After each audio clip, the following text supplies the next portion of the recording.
Online আর অফলাইনের সমন্বয়ে class নেওয়া নিয়ে মত দ্বিমত অভিভাবকদের।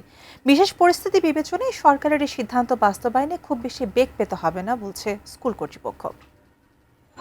ঈদ ও রোজা সামনে রেখে সরকার ৯ মার্চ থেকে দেশের সব সরকারি ও বেসরকারি শিক্ষা প্রতিষ্ঠান সাময়িক বন্ধ রাখার সিদ্ধান্ত দেয়। এরপর টানা ৪০ দিনের ছুটি শেষে গত রবিবার শিক্ষার্থীরা ফেরে শ্রেণীকক্ষে।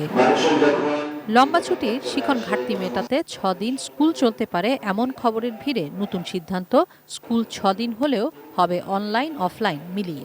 ফুয়েল ক্রাইসিস, ইন্টারন্যাশনাল ক্রাইসিসের কারণে আমরা ভাবছি যে ব্ল্যান্ডিং করা যায় কিনা, অন এবং অফ আসবে এবং অনলাইনে, সেটা নিয়ে আমরা আলোচনা করেছি।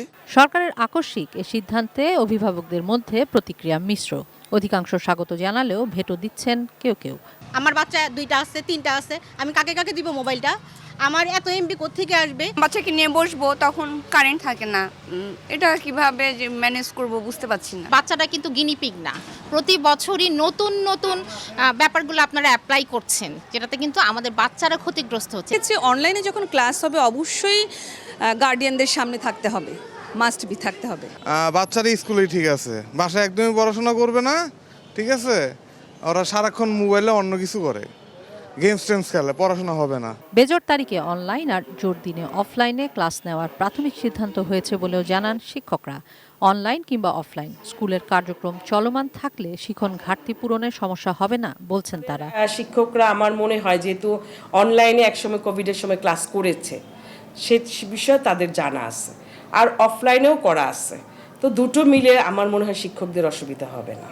অনলাইন ক্লাসে যে সংকট তা উত্তরণে অভিভাবকদের সচেতন ভূমিকার প্রয়োজন মনে করেন শিক্ষকরা।